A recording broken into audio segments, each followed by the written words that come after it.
Mga katrops, welcome back ulit sa aking channel, Sports React PH. At ngayon nga ay pag-uusapan natin ang balitang malaki na nga po ang tiwala ni Paul Pierce na magkakampiyon ulit next year, ang Boston Celtics. Pag-uusapan na rin nga natin dito sa ating panibagong video, ang balitang pumirma na nga po ng kontrata ang dating player ng Los Angeles Lakers.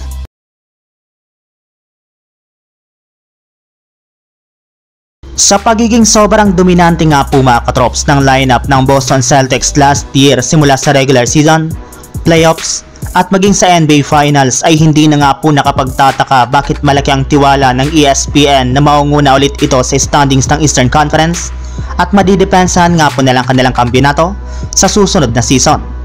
Nananatili pa rin nga po sa kanilang lineup ngayon ang halos lahat ng kanilang mga championship players at mas lumalim pa nga po ang kanilang bench matapos nilang kunin at papirmahin nung nakarang araw ang kanilang pinakabagong player na si Lonnie Walker na inaasahang malaki ang maiaambag sa kanilang opensa.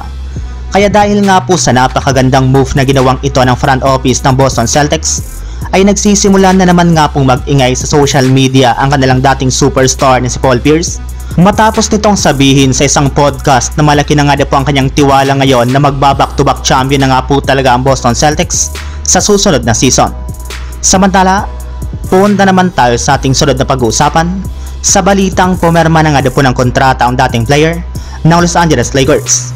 Hindi nga po mga katrops ikinagusto ng mga fans ng Lakers ang naging prediction ng ESPN sa kanilang team. Gayong halos lahat nga po ng mga ESPN analyst ang naniniwala na magiging isang Lakers sa mga worst team next season sa pagkakaroon lamang nga po nila dito ng at least 44 wins at 38 losses na record bilang ika-11 pwesto sa standings ng Western Conference. Sa madaling salita, inaasahan nga po nila na hindi makakapasok ang Lakers next season kahit meron pa rin naman silang LeBron James at Anthony Davis sa kanilang lineup. Ayon nga dito mga katrops, isa nga po sa mga rason niyan ay sa kadahilan ng wala nga po silang ginawang pagbabago sa kanilang kupunan, pagkakaroon lamang nila ng napakarami mga batang players, at higit sa lahat pagkakaroon nila ng isang head coach na wala pang experience sa pamamalakad ng isang NBA team.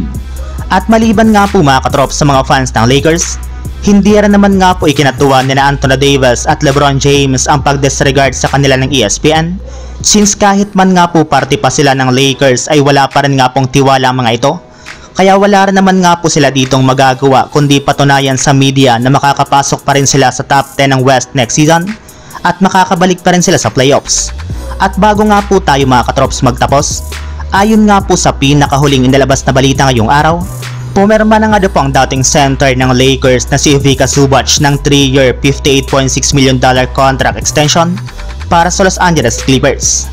So yun lang mga katrops, ang handog kong story ngayong araw.